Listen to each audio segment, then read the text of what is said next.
Good morning बच्चों। हाँ, दुआ है कि रब पाक आप सबको अपने हिफ्ज़ ईमान में रखे। हम सबक खुदा इस वक्त ये चाहता है कि सफ़ा नंबर 119 की पढ़ाई कर रहे हैं। उस पर तकलीफ़ दे बात ये थी कि बादशाह अपने साथियों को कई कोस पीछे छोड़कर आगे निकल आया था। हिरनों को मार कर आने की धुन में वो ये भूल गया कि वो किस रास्ते पर जा रहा है। अब उसे ख्याल आया कि यहाँ से वापसी हो तो क्यों कर हो।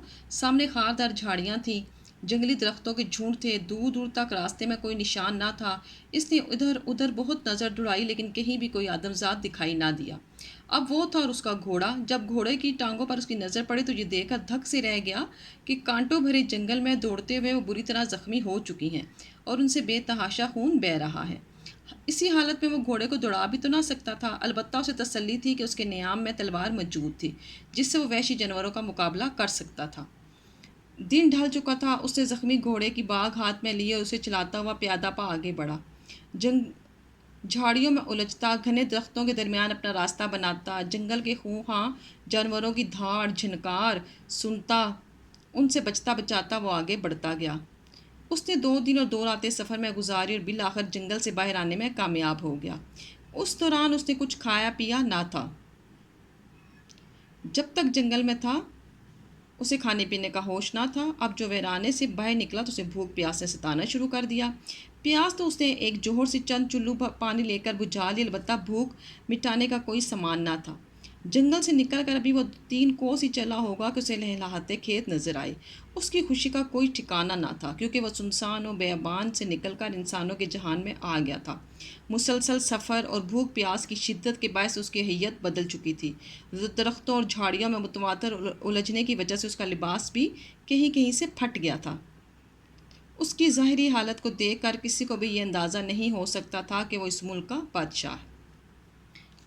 इस इक़्तिबास में मुसन्निफ़ बताते हैं कि जब बादशाह अपने साथियों को छोड़कर हिरनों का पीछा कर रहा था तो वो भूल गया कि वो वापस कैसे जाएगा, क्योंकि उसे जंगल से वापसी का रास्ता मालूम ना था। वहाँ तो झाड़ियाँ थीं, कांटेदार दरख्तों के झुंड थे, ग्रोह थे, दरख्त ही दरख्त थे। उसे कुछ नज़र नहीं आता था सिवाय जंगली जानवरों के, दरख्तों के, झाड़ियों के। कोई इंसान उसे दिखाई ना दिया। अचानक उसने अपने घोड़े की टांगें देखी तो वो हैरान रह गया कि वो तो बेतहाशा ज़ख्मी थी और उनसे खून बह रहा था।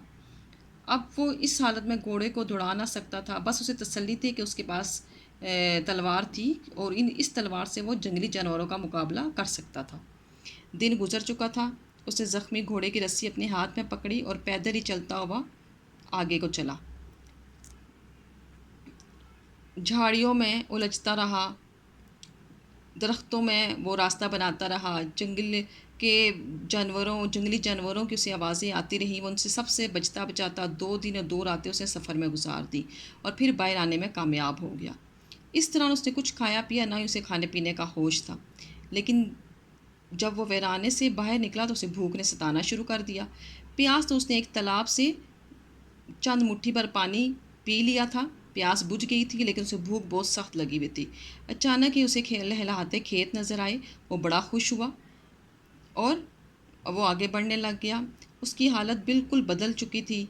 कोई भी उसकी हालत को देखकर ये अंदाज़ा नहीं लगा सकता था कि वो इस मुल्क का बादशाह है। सबक खुदा इस वक्त ये चाहता है कि अल्फाज के मायने सफ़ा नंबर 19।